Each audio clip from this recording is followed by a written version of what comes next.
Assalamualaikum, welcome back to my channel. Mama gimana kabarnya nih? Semoga selalu dalam keadaan sehat walafiat ya, amin.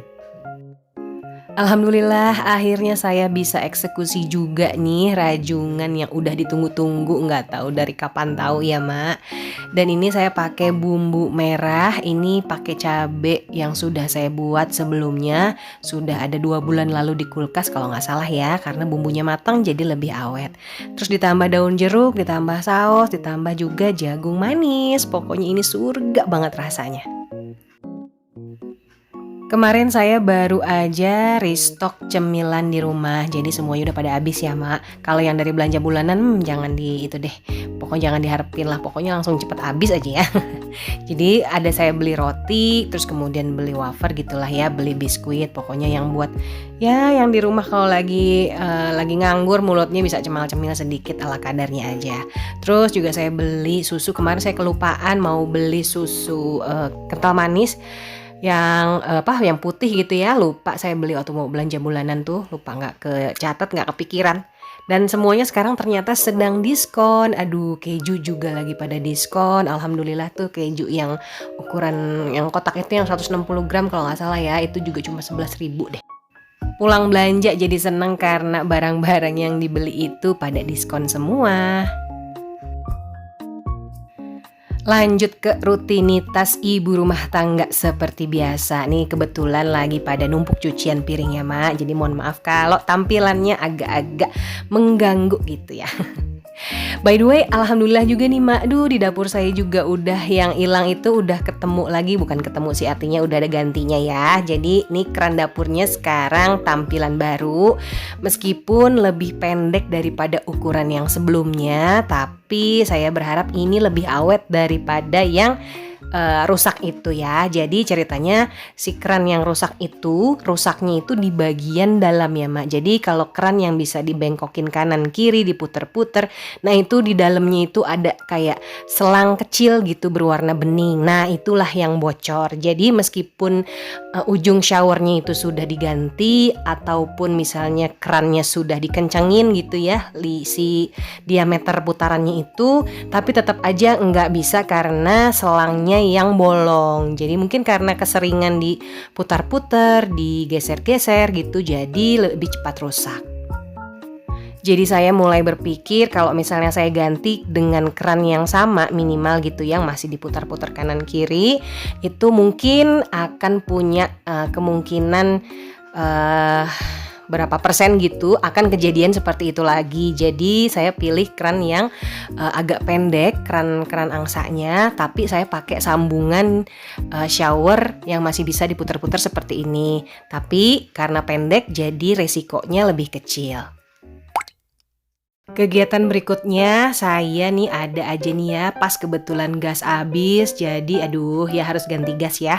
Jadi meskipun gak ada paksu, tetap harus bisa ganti sendiri. Kalau ada paksu di rumah ya minta tolong paksu lah. Yuk coba kita lihat dulu apakah gasnya ada.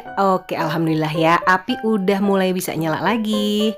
Ini saya pakai gas yang 5,5 kilo ya Mak. Sebenarnya tadinya pakai 12 kilo, cuma karena waktu itu pakai kitchen set, jadi dia itu lebih pendek karena nggak dibongkar full ya dapurnya. Jadi muatnya hanya tabung 5,5 kilo ataupun yang 3 kilo. Yang 12,5 kilo nggak saya pakai lagi di dapur, jadi dipakai untuk di kamar mandi aja. Tapi bukan di bagian dalam kamar mandinya ya. Jadi saya taruh di luar untuk keperluan air panas. Jadi tabung 12 kilonya masih bisa bermanfaat. Habis ganti gas, sebelum masak nih saya mau masak nasi dulu karena ya nasinya udah habis. Ini saya masak tadi pakai 4 cup aja ya Mak. Biasanya 4 cup itu tahan dari misalnya makan siang sampai ke makan siang berikutnya. Nah seperti itu ya, sudah termasuk bekal paksu dan anak. Tapi kalau saya pakai 5 cup beras itu cukup dari pagi sarapan hari ini sampai ke makan siang keesokan hari. Nah itu cukup hemat ya Mak, karena saya masak nasi cuma 1 kali aja dan tidak dinyalakan sepanjang hari, jadi setelah matang langsung dimatikan dan diangin-anginkan. Kalau misalnya mau dihangatkan bisa di rice cookernya lagi ataupun di panci aja. Mumpung udah pada bersih semua cucian piringnya, mau saya bersihkan dulu ini sinknya ya. Ternyata kalau dipikir-pikir sink saya yang dulu itu sebenarnya lebih tahan bersih loh ya dibandingkan bahan sink yang sekarang saya pakai. Itu yang dulu saya nggak tahu ya bahannya apa, pokoknya bawaan developer yang standar gitulah ya Mak dari perumahan dan udah lama banget umurnya. Cuma karena suka rembes gitu ya, jadi mau nggak mau saya ganti sama yang baru. Nah yang ini nih jadi rentan kotor sih kalau kata saya ya. Tapi ya mau gimana lagi, ya mungkin itu aja lah tambahan kerjaan aja ini kalau misal lagi di dapur mau nggak mau ya harus sering dibersihkan supaya tampilannya enak, ngebersihinnya juga lebih mudah, nggak kelihatan dekil dan juga tidak menimbulkan bau yang tidak sedap. Lanjut, hari ini masih di kegiatan dapur ya Ma. Aduh nih karena saya nih bumbu sudah habis, jadi sekarang giliran mau bikin stok bumbu masak selama entahlah bisa sampai seminggu ataupun seminggu lebih ya. Seperti biasa aja nih saya cuma pakai bumbu halus. Bumbu halusnya itu ya bawang merah, bawang putih dan kemiri tok. Cuman itu aja. Tinggal nanti ditambahkan garam karena ini bumbu dasar buat saya. Ini bisa ditambahkan nanti pada saat masak mau dipakai masakan kuning, masakan merah tinggal tambah cabai. Kalau kuning tinggal tambah kunyit atau kunyit bubuk. Mau dipakein yang manis-manis udah tinggal tambahkan kecap gitu ya. Jadi ini bener-bener basic banget. Untuk bumbu nasi goreng, bumbu ayam goreng, bumbu sop, aduh pokoknya apa aja lah ya buat saya nih ini banget deh.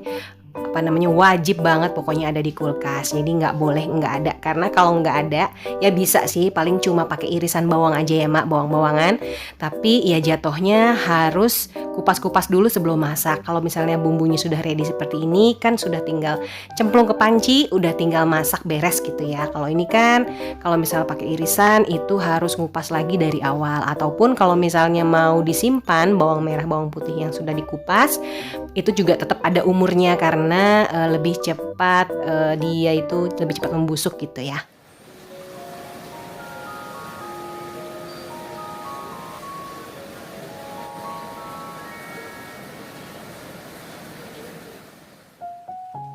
Ternyata di Indonesia nih udah mulai dikasih hujan terus-menerus ya Mak. Padahal mungkin kalau sesuai perakiraan atau prediksi cuaca nih termasuk udah masuk musim kemarau ya.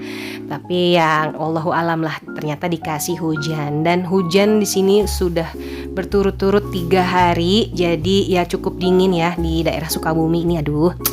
Terus karena di luar hujan kok saya kepikiran tadinya mau bikin ayam goreng ya, tapi kok saya pengennya jadi soto ayam ya Mak. Jadi sekarang saya mau masak soto ayam aja.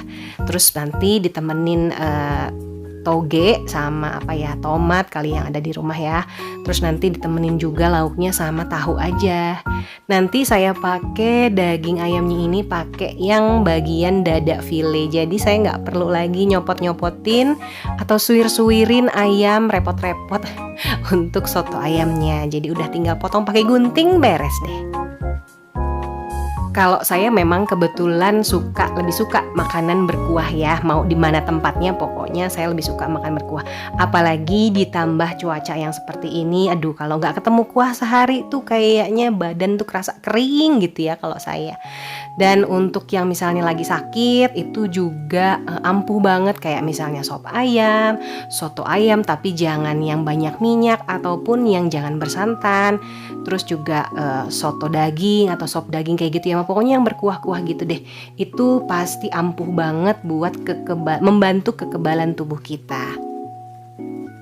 Apalagi kalau sop ayam atau sop daging itu dimasaknya slow cook di api kecil, dimasak lama gitu ya. Aduh itu kuahnya sangat ngaldu banget. Jadi kalau yang namanya sop makin lama makin sering diangetin itu malah makin enak. Sangat ampuh buat penyakit yang sekarang sering muncul ya, batuk, pilek, pokoknya demam. Aduh itu pokoknya obat terampuh deh. Makan sehari 3 kali sop aja gitu ya, kuahnya terutama. Nah itu deh, insya Allah bisa menambah kekebalan tubuh. Nah, jadi ini soto ayam di mangkok saya nih udah jadi. Ayamnya udah tinggal potong-potong empuk dan enggak keras gitu, masih juicy ya. Terus ada tomat, ditambahin juga toge, saya masukin aja supaya gampang aja. Biasanya kalau soto memang harus dipisah ya. Jadi toge ini hati-hati karena bisa cepat basi, tapi ini sih bakalan cepat habis sih. Terus ditambahin perasan jeruk limau. Udahlah saya cemplungin aja semua karena jeruk limaunya juga sudah bersih. Mama kebayang nggak sih ini gimana rasanya? Seger-seger gimana gitu ya. Sore-sore masih hujan, jadi saya bikinnya anget-anget lagi bubur kacang ijo pakai santan sedikit yang encer dengan metode 5-37. Udah paling ampuh deh kalau buat bubur kacang ijo ya. Sampai sini dulu ya Mak video saya kali ini, mudah-mudahan masih bisa bermanfaat dan menyemangati kegiatan emak-emak dimanapun berada. Jangan lupa untuk kasih like, komen, dan subscribe. Sampai ketemu lagi di video saya selanjutnya. Wassalamualaikum, bye-bye Mak.